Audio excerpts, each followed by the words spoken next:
salam kenal. Nama saya Mutiara. Saat ini sedang mengikuti Latsar IPDN di PPSDM Regional Bukit Tinggi, kelas B2 kelompok 3 dengan nomor absen 23. Sekarang kita akan bahas masalah pelayanan publik. Pelayanan publik adalah kegiatan atau rangkaian pemenuhan kebutuhan pelayanan sesuai dengan peraturan perundang-undangan bagi setiap warga negara dan penduduk atas barang, jasa, dan atau pelayanan administratif yang disediakan oleh penyelenggara pelayanan publik yang dibentuk semata-mata untuk memuaskan masyarakat atau publik.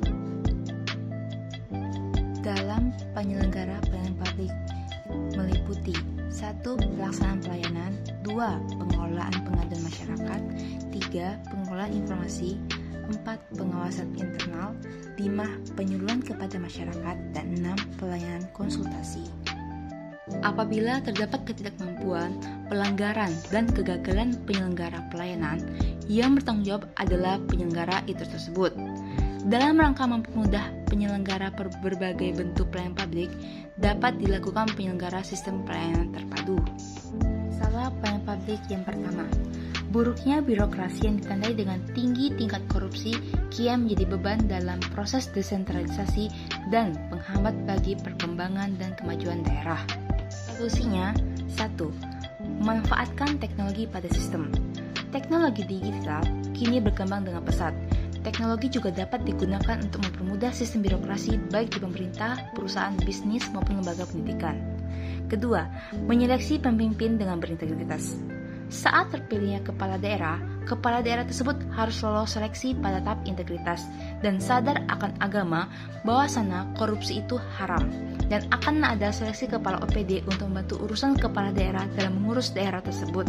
Melakukan asesmen salah satu untuk menyeleksi kepala OPD yang berintegritas. Solusi yang ketiga ialah memberi hukuman yang berat atau penjara. Hukuman yang jera salah satu cara agar para koruptor tidak akan melakukan korupsi lagi. Salah satu contoh di negara Cina, pemimpin yang melakukan korupsi akan dihukum mati. Masalah pelayanan publik yang kedua ialah pengisian formasi pengangkatan birokrat bukan didasarkan pada kompetensi dan kemampuan, melainkan kedekatan dengan pimpinan.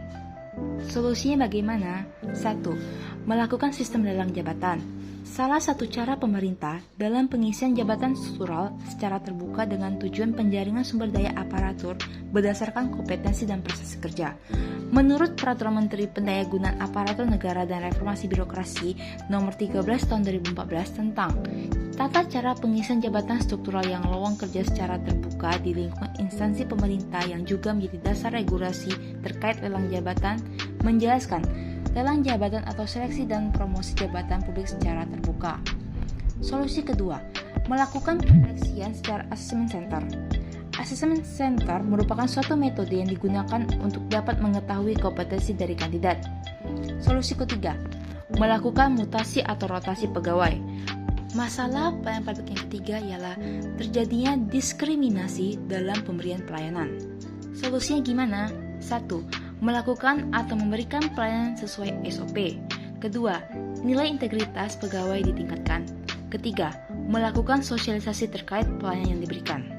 Masalah keempat ialah masih terjadi pungutan liar atau pungli. Solusi dari masalah pungutan liar ialah 1. Melakukan sistem secara transparansi.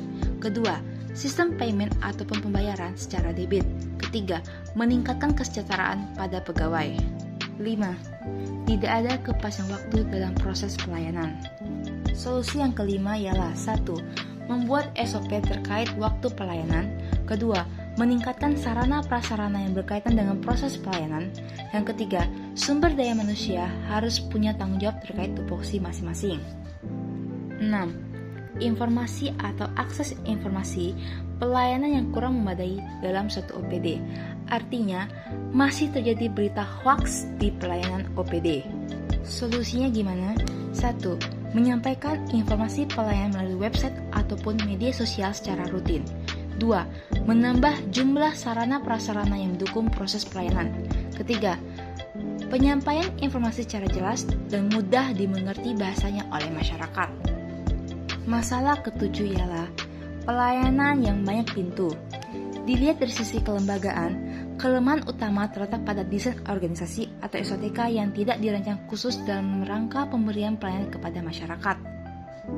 Solusinya gimana? 1. Membuat alur pelayanan yang jelas. Adanya peraturan yang membuat pelayanan menjadi terberbelit atau tidak birokratis yang tidak terkoordinasi. Kedua, proses pelayanan yang transparansi dan satu pintu. Ketiga, pemberi pelayanan harus memahami konsep atau alur pelayanan. Masalah ke-8, akses atau lokasi OPD yang jauh dari pemukiman masyarakat. Solusinya gimana? 1. Membuat UPTD yang terjangkau dari pemukiman masyarakat. Kedua, melakukan reaksi cepat, pelayanan, ataupun jemput bola. Dalam hal ini, aksi pelayanan yang dilakukan di tempat umum seperti mal, pasar, atau tempat keramaian. Ketiga, pelayanan dilakukan melalui website. Masalah ke-9, kurangnya respon dari unsur pemberi pelayanan. Solusi dari masalah ke-9 ialah membuat kotak saran dan kotak pengaduan. Kedua, rotasi antar pegawai dalam satu OPD. Ketiga, pengembangan survei kepuasan pelanggan. Untuk menjaga kepuasan masyarakat, maka perlu dikembangkan suatu mekanisme penilaian kepuasan masyarakat atas pelayanan yang telah diberikan oleh penyelenggara pelayanan publik. Dan terakhir, masalah ke-10 ialah sarana prasarana yang kurang memadai bagi pemberi pelayanan. Solusinya gimana? 1. Menambah alokasi dana bagi OPD. Kedua, pemerataan pembangunan sapras yang merata. Ketiga, melakukan perawatan sapras secara rutin. Terima kasih sudah menonton tayangan ini. Salam kenal untuk kita semua.